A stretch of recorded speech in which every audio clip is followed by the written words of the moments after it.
Russian forces continued their minor offensive operations in the Kupiansk-Swato-Kremina area on November 8th, but no decisive successes were recorded. The General Staff of Ukraine reported that they repelled Russian attacks in the area of Sinkovka, 9 kilometers northeast of Kupiansk, Avdiivka, 21 kilometers southeast of this town, Berestov, 20 kilometers northwest of Swatovo, Novoyehorivka, 16 kilometers southwest-west, and around the Serebryanska forest, 10 kilometers south of Kremina. A Kremlin-affiliated blogger admitted on November 7th that Russian forces were advancing west of Pershot-Tronev, 20 kilometers east of Kupiansk, although there was no visual confirmation of these reports. The blogger also noted that the Russians encountered difficulties in attacking through densely mined areas. Spokesman of the Ukrainian Ground Forces Command, Lieutenant Colonel Volodymyr Fityo, stated that from November 1st to November 6th, Russian forces suffered losses of 1,826 people and 200 units of military equipment, including 22 tanks and 54 armored combat vehicles. In turn, the Russian Ministry of Defense announced that on November 8th, troops of the Russian Western Group of Forces repelled 2 Ukrainian attacks southeast of Kupiansk in the Timkovka area, 20 kilometers southeast of the city.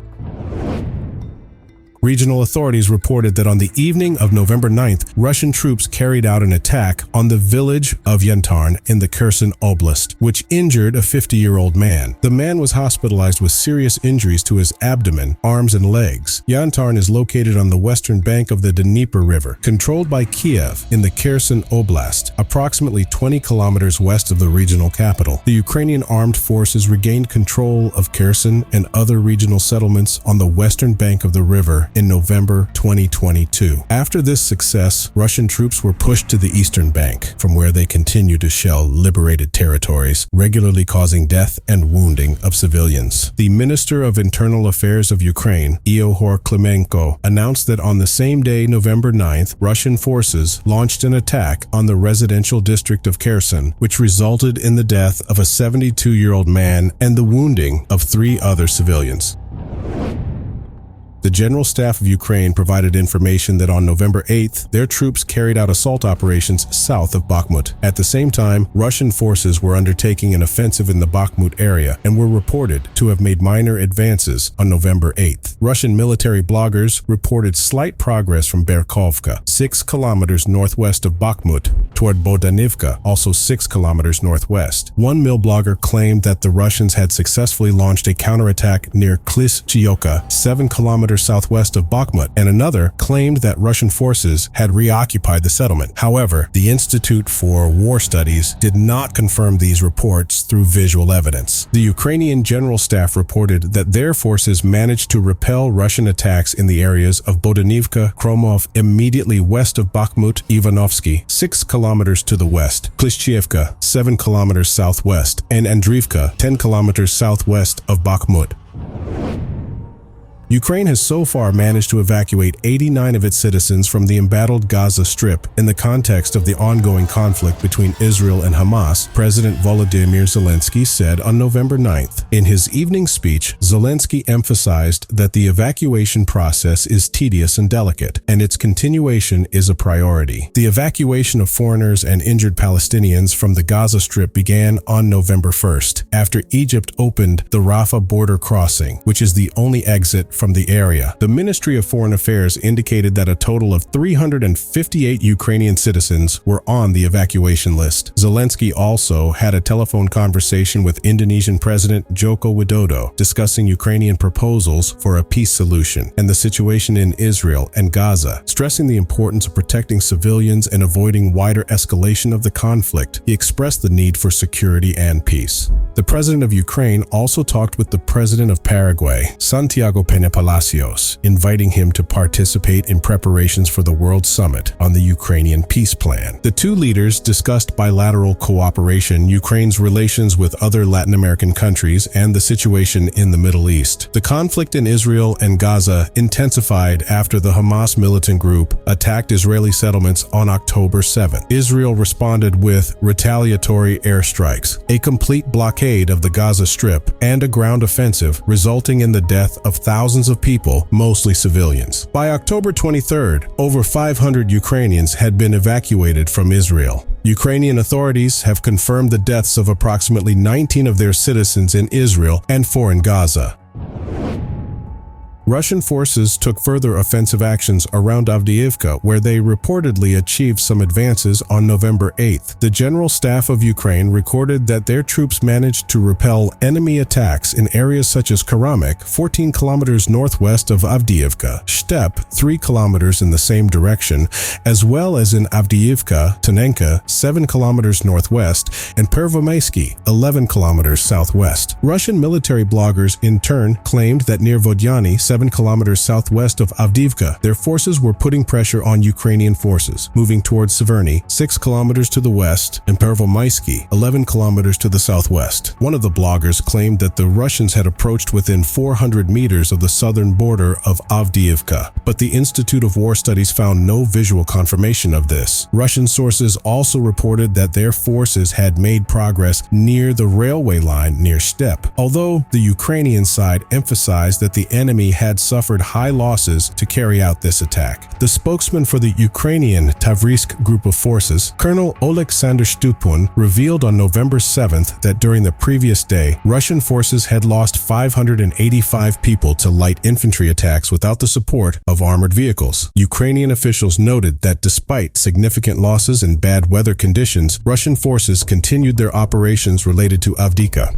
Ukrainian army spokesman Anton Kotsukon announced that the Russians had accumulated 40,000 reserves near Avdiivka, but it was not specified exactly how many of them were directly involved in offensive operations. It was also recently indicated that Russian forces in this region number in total 40,000 soldiers. Kotsukon added that recently they have been attacking in groups of 10 to 20 people, using a large number of drones to identify Ukrainian anti-artillery positions. The head of Avdiivka's military administration, Vitaly Barabash, said that Russian forces are probably ready to launch a third wave of attacks on Avdiivka, but unfavorable weather conditions may make it difficult to use their equipment. Reports indicate that on November 8th, Ukrainian forces achieved limited success in counterattacks near Avdiivka. A Russian military blogger claimed that they had achieved partial success in a counterattack against Russian positions near Vodyany.